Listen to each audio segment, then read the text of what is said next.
We're back with our college basketball best bets here on Thursday, November 13th. Yesterday, a positive day, 3-2 day. Shout out to the Mississippi State Delta Devils, man. Valley State Delta Devils. What a game. Had someone to watch late night yesterday. Delta Devils cover 42 or 41.5 points. Easy cover. They only lose by like 30. Big time cover there. Again, we go 3-2 on the day. Looking for some more positive momentum here today. Okay, before we get in the video, folks, make sure to hit that subscribe button down below for some more daily college basketball best bets on the channel. Obviously, you know the big game today, Purdue on their own Tuscaloosa, to take on the Alabama Crimson Tide. We're going to get into that game and more in a second. Again, hit that subscribe button down below for more. Later today, we're going to have our NBA best bets also on the channel in about 2 hours if you're watching this video when it releases. Also on the channel, our college football predictions. That's over 4 hours of college football week 12 predictions. And yesterday we posted our NFL predictions on the channel as well. So go make sure to check out both those videos. They're linked in the description down below, along with our UFC 322 predictions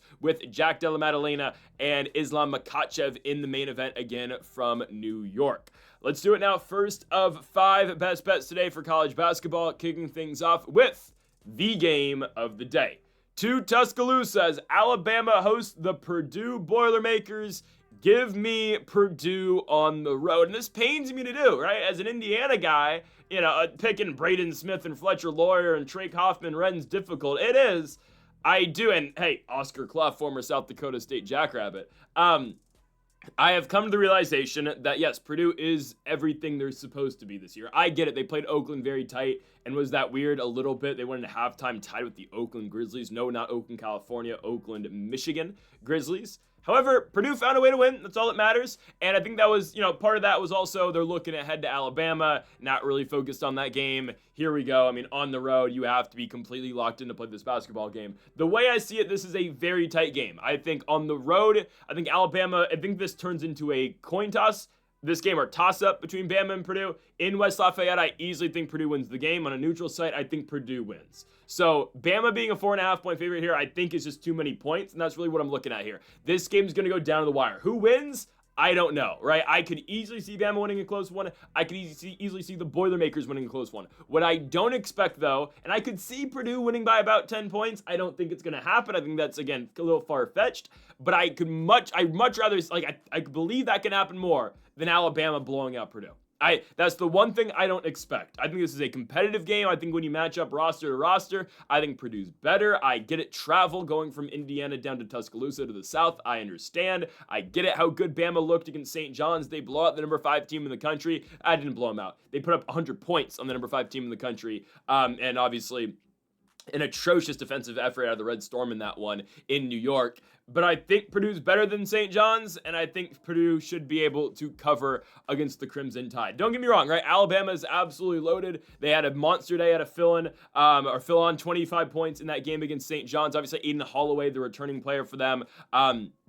You've got also, Bama goes to the portal quite a bit, obviously, because they are Alabama, and they lost a bunch of players last year, Grant Nelson, Mark Sears and company. Starting Aiden Sherrill at the 5, put up 9 points. Again, it's a very good lineup. Bull Bowen at the 4, who's a transfer player from, Florida State. Bama's loaded, obviously. They've got scores, I understand. I just think Purdue's lineup is so much better. I mean, again, you have some of the best players in college basketball on this team. Trey Kaufman-Wren did not play in the Oakland game. Trey Kaufman-Wren is expected, from what I've seen. Trey Kaufman-Wren is playing today against Alabama. And with Kaufman-Wren back in the lineup, I don't know if you can find a better starting 5 than Purdue. Not to say they're going to win the entire thing this season, but, on paper, who is better than Purdue? I know, again, the Oakland game didn't go well. Okay, well, Trey Kaufman-Wren, who was a very elite player in college basketball and one of Purdue's best guys, did not play that game. So when you put Trey Kaufman-Wren back in the lineup, holy crap, at the one, Braden Smith, again, maybe one of the best point guards in all of college basketball. I like Donovan Dent quite a bit, but, Braden Smith is obviously very elite. He was very elite last year. He's very elite this year. He's going to be a player in the NBA next season. Fletcher Lawyer at the 2 can give you hell, obviously, with his shot-making ability. At the 3, they're starting CJ Cox. Again, that's danger at times. 4, obviously, Trey Kaufman-Wren. They had to start Jack Benter at the 4 last game. Gave them decent minutes, played 29, scored 11 points for the freshman, but obviously that's going to be Trey Kaufman-Wren's role tonight. And then how about Oscar Clough at the 5, a player who can get it done down low, obviously coming from the Summit League and coming from Brookings, South Dakota, and the South Dakota State Jackrabbits. He is from Australia, but last year, of course, played in South Dakota. I think Purdue covers here. Again, when I look at this game, I see 2 very evenly matched squads. Very evenly matched.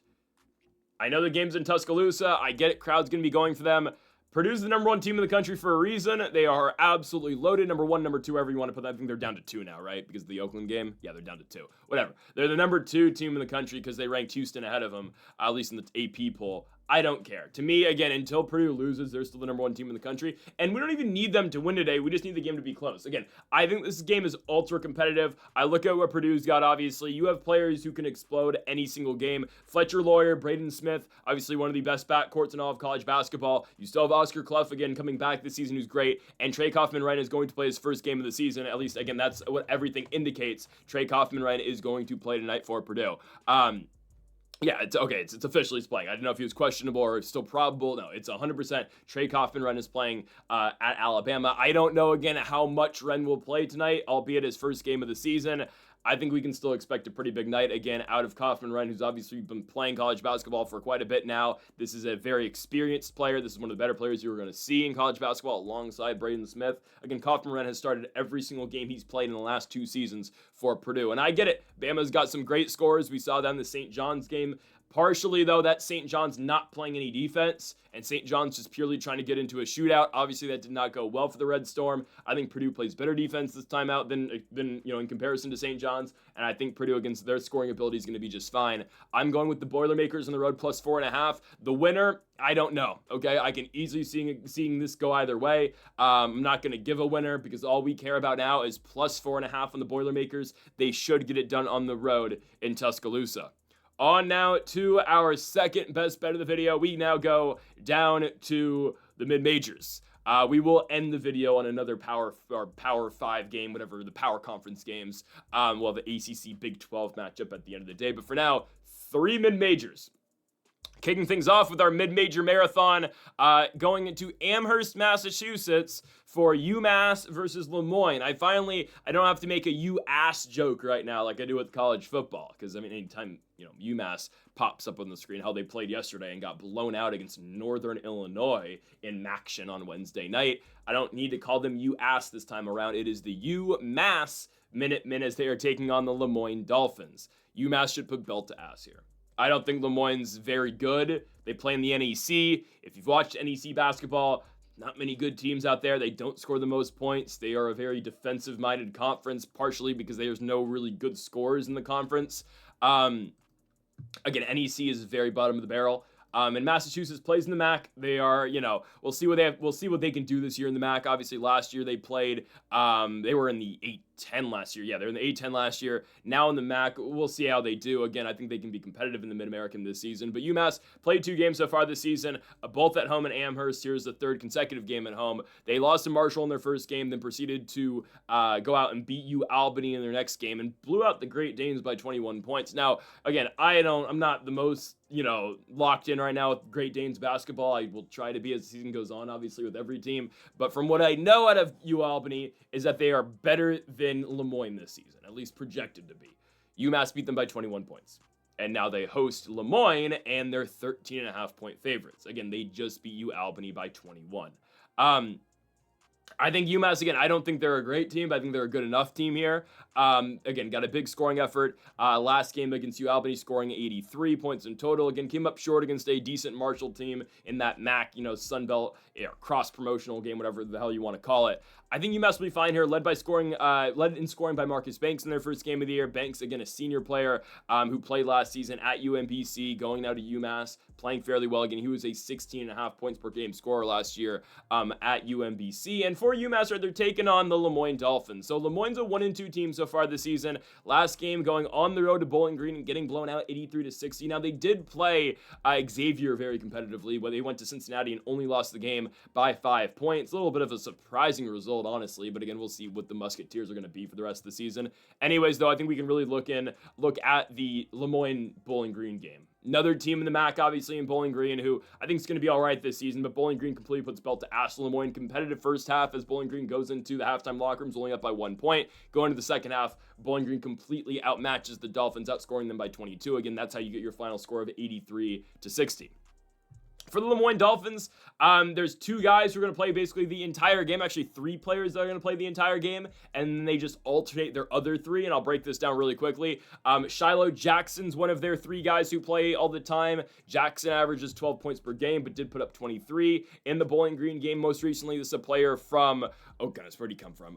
Corpus Christi, the Islanders of Texas A&M Corpus Christi, so he's going to play quite a bit. Trent Mosquera is going to play a lot. I think he's the best scorer from what I have seen, back-to-back 20-point games against Xavier and Bowling Green, and he played 40 and 37 minutes, very similar to the minutes line that Shiloh Jackson put up. Mosquera, again, a junior guard who has played at Lemoyne his entire career. He's always been a bench guy for the Dolphins. Now officially he's in that starting role. And then their other guy who plays all the time is Ja'Kai Sanders. Sanders is a sophomore, averaging 8 points per game. He's not at the score that Jackson or Mosquera is, but he literally plays all the time. Played at St. Pete's last season, or St. Peter's, again, the Peacocks, now here at Lemoyne. And then they alternate their other three players. Their two other starters are Deng Garang and Tennessee Rainwater. What a name. Tennessee Rainwater is just bro's name. Utah Tech player last season. That's, wow. But it's going to be Garang, Tennessee Rainwater, and then Samuel Hincapie. I probably butchered that. Those guys played 31, 15, and 27 minutes respectively. They really don't have any other players other than that. They'll rotate a couple other guys in blowouts, but really, Lemoyne plays a six-man rotation. I hate that. I just do. At any level of basketball, I mean, maybe in a playoff game, sure, but even then, like, playoff rotations are 7, 8 guys. 6? It's not a lot, man. I mean, really, again, you're with the six-man rotation, either you keep subbing dudes out every 5 minutes and it's just a rotation, or you keep three guys in the court and you do what Lemoyne's doing and just rotate three players the entire time. That's what they're doing. It's hard to win with a six-man rotation. UMass is, I believe, 8 deep, 8 or 9 deep. It's just the better squad in my opinion, and I don't love the six-man rotation for Lemoyne, even with their, and also, again, on top of that, they've been losing games. They do have one win this season over SUNY Kobskill Fighting Tigers. What is this? They beat them 94-50 in their first game of the season. I have no idea what this school is, and I looked it up, and there's literally nothing on the internet about them. So yeah, Lemoyne has beat a fake school this season, and that's it. Yeah, I'm gonna go with UMass to blow them out. Give me the Minutemen at home, minus 13.5 points against the Lemoyne Dolphins. Let's now go to back-to-back SWAC games as we start things off here at Grambling State in Grambling, Louisiana, for the Grambling State Tigers hosting the Southern Miss Golden Eagles. I'm taking Southern Miss on the road. I get it's a road spot, guys, but I do believe Southern Miss is the better team. I've seen Southern Miss so far this season play nothing but road games against Division I opponents. They went to Buffalo, New York, and lost a competitive game to the Bulls, and they just went to Columbia, South Carolina, and only lost by 4 to the South Carolina Gamecocks. And you're telling me they're going to go on the road and lose to Grambling? I don't think so. Guys, no disrespect to the SWAC. I actually really enjoy watching SWAC basketball, and I was watching yesterday, right, that Hawaii Mississippi Valley State game, and the commentators on Spectrum, wherever the hell, it's the Hawaii broadcast, local broadcast, say, you know what? The SWAC's won games in the NCAA tournament in 4 of the last 6 years, and I'm thinking to myself, all right, this is eventually the commentators say, okay, it's been first 4 games. But I'm thinking to myself during that quote, I'm like, all right, dude, that is the biggest bait of all time. Yes, they win games, and credit to the SWAC for winning their games early in the tournament. Last year, Grambling beat Montana State in the first round, which was a little surprising to some. And obviously, then they got manhandled by Purdue the year after, or the game after. That was 2 years ago.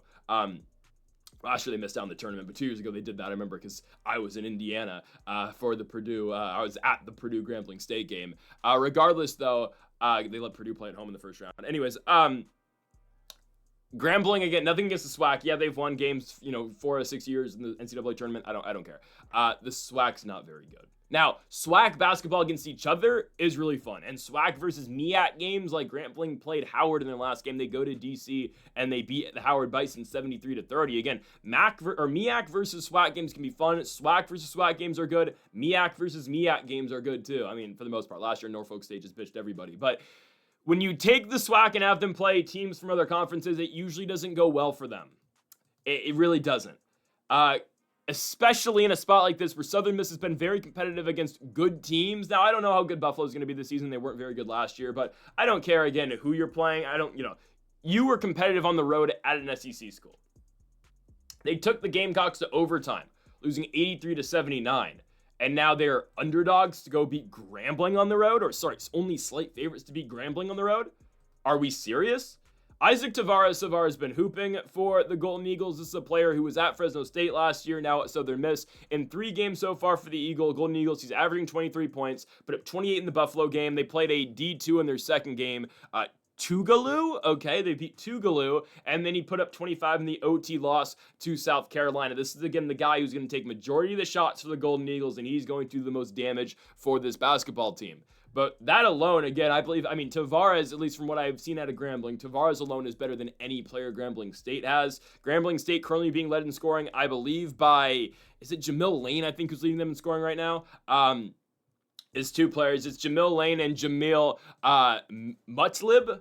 Mutlib comes off the bench. Yeah, played 26 minutes off the bench in that Howard game, but still scored 21 points. He's averaging 12.7 points per game. Same can be said about Jamil Lane. Lane, a senior out of Miami, who's putting up big numbers from Northwestern State. Again, in that Howard game, dropped 18. And you get, again, Mutlib, who is a sophomore, I think. Yeah, oh, no, sorry, he's a senior. Only played 2 years in Division I basketball. Was at App State last year, now at Grambling.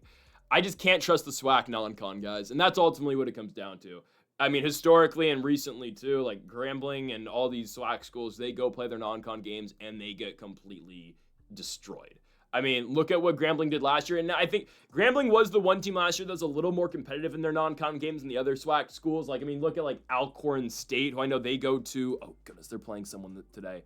They're going to a MEAC school. They're going to Howard, and they're playing. Like, that game probably won't be close. I think Howard's going to blow out Alcorn State. Or you see, like, Alcorn State will get blown out other places. Obviously, Mississippi Valley State, they covered last night. They're still losing by 30 points, right?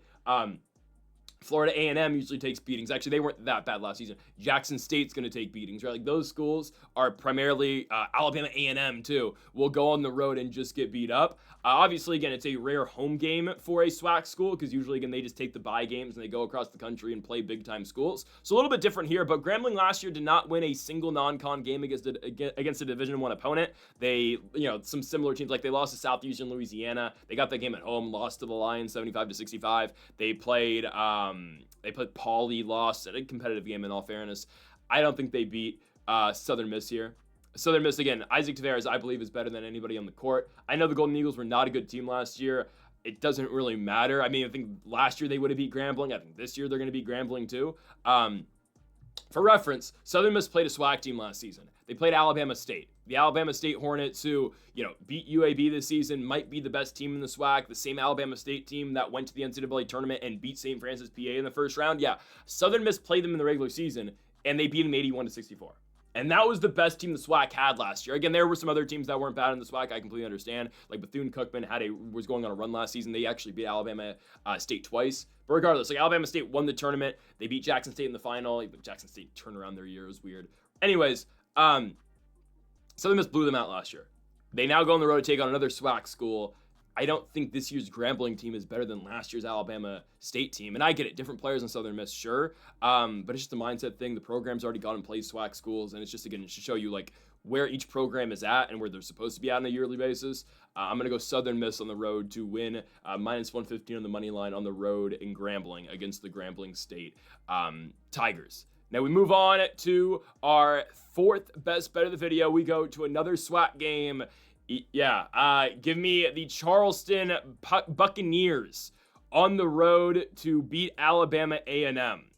We are fading the SWAC again. Yeah, guys.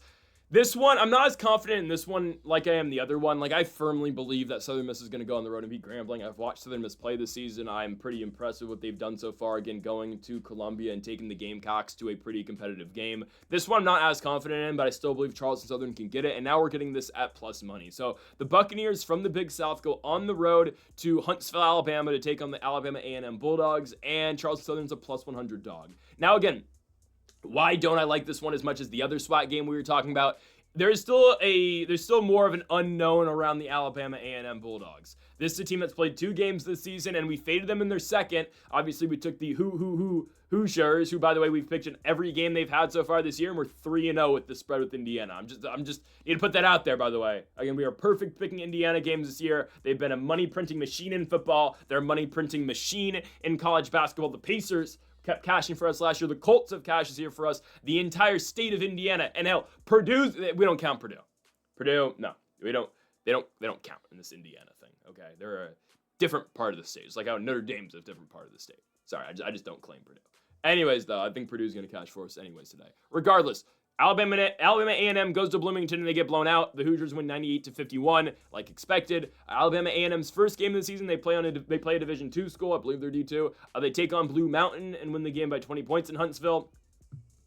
Okay, I mean, sure. A&M again goes on the road to Indiana.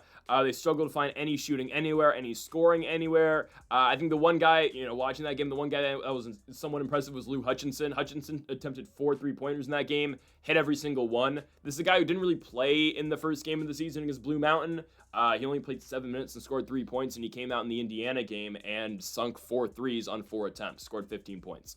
That's the one guy who impressed me the most. He was a Grambling player last year, actually played at Charleston Southern a couple seasons ago and started his collegiate career at URI. So yes, if you're counting at home, that is 4 stops and 4 years, and this is still his junior season. So if he plays well this year, expect to see him, back in the Big South next year in his senior year. So 5 schools, 5 years. Again, that's just how college basketball works. But Lou Hutchinson was the most impressive guy watching that Indiana game. Obviously, again, the Hoosiers completely beat down Alabama A&M. That game goes into halftime 58-22 in favor of the Hoosiers. But that was the guy, again, who was most impressive watching that game, in my opinion.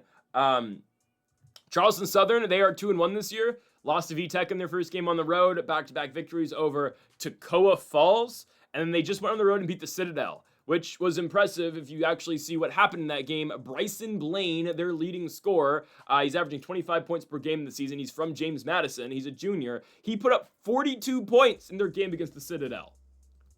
Wow. Yeah, I get it. The Citadel's not a very good team. But Blaine goes out there on,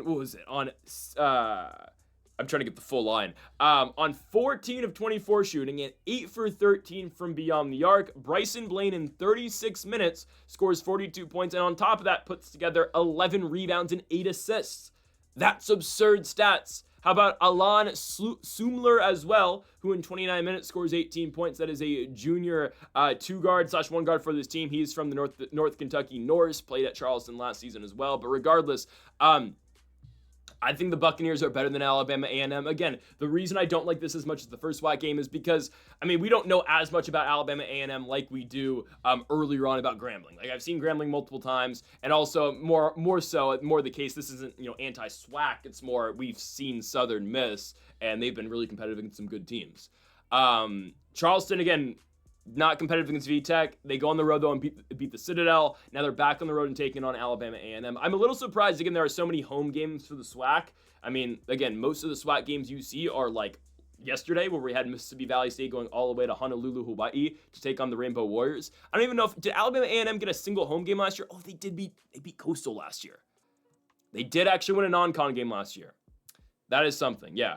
Alabama A&M was like one of the one SWAC teams that actually won a non-con game and actually got a home non-con game in the Bulldog Bash. They went out and beat Coastal Carolina. Somehow they beat the Chants. The Chants were not very good last year either, don't get me wrong. And Alabama A&M ended up being a 6-12 team in the SWAC conference last season before getting eliminated in the first round of the tournament against Grambling State. I think Charleston Southern wins. And I think it's a great spot at plus money too. And whenever we get to fade the SWAC at plus money, I'm going to take it. I get it. Home court advantage, goes to the Bulldogs. They're in Huntsville. I understand that. Again, Charleston Southern's got a guy who is in Bryson Blaine, who's been lights out so far this year. Sumler doesn't look bad either. Sumler doesn't look bad either. And for Alabama A&M, there's a little bit of inconsistency. Yes, Lou Hutchinson was really good in that game against the Hoosiers. What is he? He played 7 minutes against the Blue Mountain Toppers. What? That I don't understand. He came off the bench in that game against Blue Mountain, and then he starts against Indiana. Other than him, where do you get your scoring from? James Graham III scored 18 points in 25 minutes against Blue Mountain. This is a junior guard who was at Maryland, Missouri State, Buffalo, and now settled at Alabama A&M, and yet he still has another year of eligibility. Again, make it make sense. Sure, I don't love what Alabama A&M's got going. I think Charleston Southern is the better team, and I do believe by far Bryson Blaine is going to be the best player on the court. We've already seen this team go on the road and win. We just saw it at the Citadel. They should be able to go to Huntsville and do the same exact thing. So give me the Charleston Southern Buccaneers to win on the road. We're going to take the money line for them at plus 100, exactly even money for the Bucks. Let's do it again, going on the road and beating the Alabama A&M Bulldogs. On to our final best bet of the video. We go to another power matchup. kind of a similar spot to yesterday. Now, I know we did not get that right. It was a Big Ten SEC matchup, and now we get the other power conferences, obviously, in the ACC and the Big 12. Again, Minnesota did not come through for us yesterday. Competitive game early, and then Missouri just completely took over into that second half. Anyways, though, we have the ACC taking on the Big 12. Two of the rest of the five. That was a bad way of putting it. We saw two power teams yesterday. We're going to see two more today in different conferences. No Big East ball featured today. But anyways, I can't wait for Big East basketball on Fox Sports 1 and Fox Sports 2. I mean, nothing screams college basketball than a late night watching it. Not even a late night, but watching, a 4 o'clock game my time between the, Providence and DePaul and nobody's scoring. Like, I can't wait for that. Anyways, we have the ACC's California Golden Bears going on the road cross country, even though they play in the Atlantic Coast Conference. They're going to the Midwest, or Tornado Alley, wherever the hell you want to, the Great Plains region? I don't know. They're going to the middle of the country to take on the K-State Wildcats. I don't think K-State's 6.5 points better than Cal, okay? That's the first thing. We've seen Cal play this season. We did fade them in the Cal State Fullerton game. Whoops, that was bad. That was part of a disastrous day a couple days ago. We've responded in a big way since, okay? Watching that game, though, Cal's pretty good. California played well in that one, right? They get to the free throw line at will, which, I'll make this point, too. Like, watching the Hawaii game and watching a lot of Mountain West basketball. I get it, Hawaii's not in the Mountain West in basketball, but watching Fresno play and watching UNLV play, some of these teams, and I don't think this is going to be the case here. I'm just making this point relative to the Cal State Fullerton game. I don't think it's going to happen here because you got two power schools, ACC, Big 12, refereeing should be fine. But a lot of these bye games, like watching Fresno and honestly watching the Mountain West lose to, I guess, bye games if you want to call them, with Fresno yesterday losing to UCSD and watching UNLV play Montana. Some of the foul calls yesterday in the Big West as well with Hawaii beating Mississippi Valley State. Some of these calls, these home refs call. I mean, I get it. Again, like they're not technically, biased, I guess. I don't know. They are, but again, these are like Mountain West referees, and I guess Cal's getting ACC referees to take on Fullerton. Some of the tic-tacky calls these schools get, oh my goodness, you cannot play defense. Like, I was watching that game yesterday with Mississippi Valley State and Hawaii. Like, any minute Hawaii got in the paint, foul. And then, considering Hawaii's game prior to the one against the Delta Devils yesterday against East Texas A&M, they shot like 60 free throws. It was absurd. They set a school record for most free throws in a game. Insane stuff going on. Regardless, Callaghan got to the free throw line at will against Fullerton. They went to the line 30 times compared to Fullerton with 10. But anyways, like the actual basketball on the court was not bad for California. This is a team that's not afraid to shoot the three ball. They shot as many threes as they did free throws. They just need to start hitting some of those. Like John Camden shot 10 3-pointers in that game. Only hit 3. This is a player from Delaware, if I'm not mistaken. Yeah, I was at Delaware, at VTech prior to that, but again, played quite a bit last year for the Blue Hens. If that three-point shot can just start to fall, this is a 42% three-point shooter last year over at Delaware. If he can start hitting a little more than he's doing at Cal so far this year, that'll be huge. How about Day-Day Amos? 6 of 7 from beyond the arc in that game against Fullerton. This guy's averaging 21.5 points per game so far this season. Put up 24 against Fullerton, 23 against Wright State, and 18 against Bakersfield, right? Former K-State player, then at Virginia, now here at California. There's players on this Cal team. Yes, they lost some pieces. Again, the biggest one being Andreas Stojakovic. I understand. There are still some hoopers on this team, and obviously, right, it's a complete roster overhaul at California, and that's just the transfer portal for you these days. Now, they're taking on Kansas State. Again, I don't think Cal's that much worse than the squad. Obviously, I think K-State probably wins the game. They're at home, and they've got a lot of good playmakers. It's another team that is basically starting a completely new starting five. Again, that's with the portal, and that's what, this is just what graduation is going to do to you. This is a team who had a big pickup in the offseason, obviously getting PJ Haggerty from Memphis. Haggerty has been the guy so far for K-State this season, averaging 25 points per game in 2 games played so far this year. UNC Greensboro, 27 points for Haggerty, 23 and 11 assists against Bellarmine in their last game. Again, K-State only playing 2 so far this year. So that's the big pickup, obviously. You got some other pieces in the starting lineup as well. Nate Johnson's a transfer player from Akron at the 2. Johnson played quite a bit last year for the Zips and the MAC. I believe Bashir as well is, where was Bashir at last year? Bashir was at Monmouth. Again, you have a lot of players, again, from other schools, a lot of mid-major players here. It's not a bad team. No, it's actually a really good team. The way I see it, though, I just don't think they're 6.5 points better than Cal. I think K-State probably wins. Again, it's just hard to determine where they're at because they played Bellarmine and they played UNC Greensboro. I know, again, UNC Greensboro was very good last season and they had their nights. I get that. I wouldn't say very good, but they had their nights where they played really well. Actually, no, the Spartans, they were a mixed bag last year in the SoCon, but they had their games. They had their games where they were really good. I think this California team, though, if they can get going from beyond the arc, they're going to be nasty. Yeah, I know, again, they shot 30 free throws last game, but there are players, man. Day Pippen, obviously. Justin Pippen on this team, too. Obviously, Pippen finally getting some run after not playing with Michigan last season, really. I mean, he got into games but didn't play big minutes. Justin Pippen is now starting for California. He's averaging 14.5 points per game so far this season. There are very capable players at California this year, and I think this is going to be a competitive game at K-State. Late night spot, too. I mean, I guess it's 8 o'clock local time for this one on CBS Sports Network, but a late game in Kansas, which, I don't completely understand the start time, but that's fine. Give me California, plus 6.5 here on the road in Manhattan, Kansas on CBS Sports Network against the Kansas State Wildcats. Again, I think this is more like it's how I thought the Minnesota-Missouri game was going to be yesterday. Teams are even. Games in Kansas, I get it. That's why K-State should be favored. But I think, again, California should be very competitive. So give me the Cal Golden Bears on the road, plus 6.5 points against the Kansas State Wildcats. Folks, thank you all for watching our college basketball best bets here on Thursday, November 13th. If you have not yet, though, make sure to hit that subscribe button down below for more. Make sure to leave a like if you did enjoy the video. Make sure to comment if you do disagree with any of the picks. We'll be back tomorrow for more daily or college basketball best bets, NBA best bets later today. So make sure to join us for that as well. Folks, thank you all for watching. And Mamba forever.